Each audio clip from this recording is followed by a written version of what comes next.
एक बार था एक सुंदर सा बगीचा शहर के उस पार। यहाँ पर बहुत सारे अच्छे और स्वस्थ फल उगते थे। सारे फल आपस में प्यार से रहते थे और एक दूसरे का ख्याल रखते थे। एक उज्जवल सुबह आड़ू जागा और टहलने के लिए बाहर आया। वह एक पका हुआ सुंदर आड़ू था।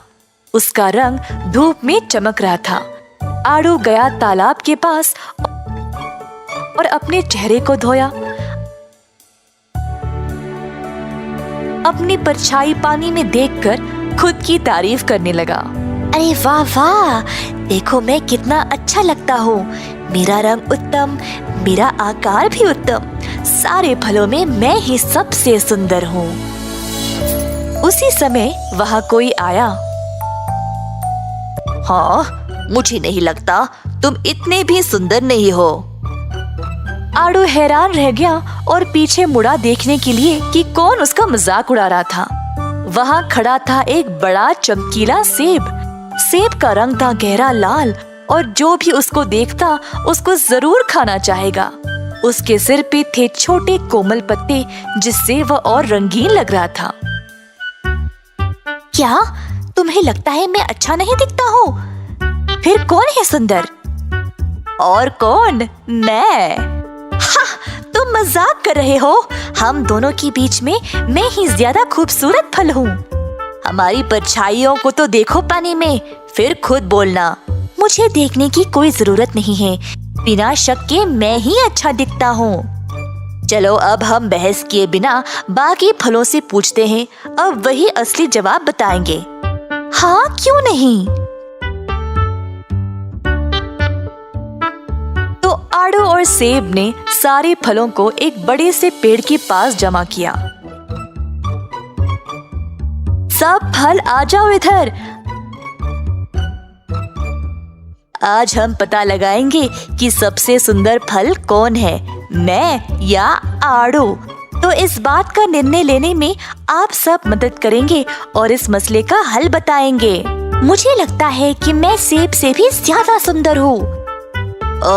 मैं 1000 वजह बता सकता हूँ कि क्यों मैं ही सबसे बेहतर फल हूँ।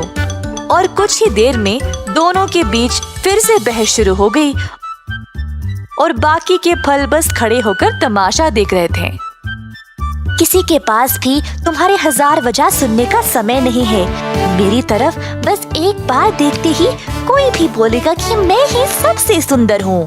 हमारे रंग तो देखो, मैं गहरा और चमकीला हूँ, पर तुम्हारा रंग इतना फीका और बेजान। ऐसा करते करते अब आड़ू और सेब की बहस खतरनाक लड़ाई में बदल गई। बाकी के फलों को कोई दिलचस्पी नहीं थी इस बात में। बस यही देखने खड़े हुए थे कि अंत में होगा क्या। आधा दिन बीत चुका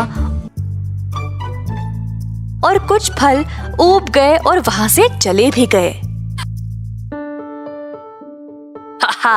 जरा देखो तो, कुछ फल तो तुम्हारी बकवास सुनकर चले भी गए। बिल्कुल नहीं, इनको बस तुम्हारी शक्ल देखना बर्दाश्त नहीं था।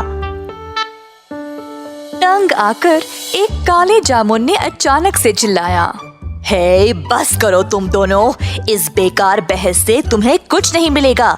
अपनी लड़ाई छोड़ो और आपस में हाथ मिला लो, तभी खुशी से रह पाओगे। सेब और आड़ू अचानक से चुप हो गए। तुम दोनों छोटे बच्चों की तरह लड़ाई कर रहे हो। ईश्वर ने हम सबको अलग अलग रूप में सुंदर बनाया है। ये बगीचा इसीलिए सुंदर है क्योंकि यहाँ हम सब एक साथ रहते हैं। हम हैं जो एक दूसरे को सुंदर दिखाते हैं।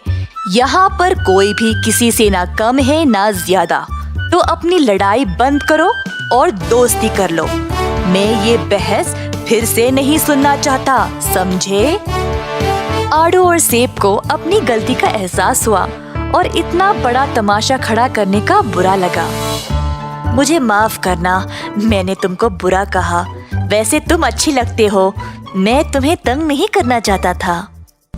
नहीं, गलती तो मेरी है। मैं घमंडी बन गया और मुझे लगा कि मैं ही सबसे बेहतर हूँ। इस बगीचे में तो तरह तरह के फल हैं और मैं सबसे अच्छा तो हो ही नहीं सकता। सेब, तुम भी बहुत अच्छे लगते हो। चलो अब सब भूलकर दोस्त बने रहें, सब कुछ वैसे ही ठीक रहेगा। आड़ू और सेब ने हाथ मिलाया और एक दूसरे को गले से लगाया। बाकी के फलों ने उनके लिए ताली मारा। सब कुछ पहले जैसा ठीक हो गया, सुंदर और शांत। इस कहानी से हम ये सीखते हैं कि अक्सर सबसे बड़ी बहस असल में तुच्छ बातों पे ही होती है।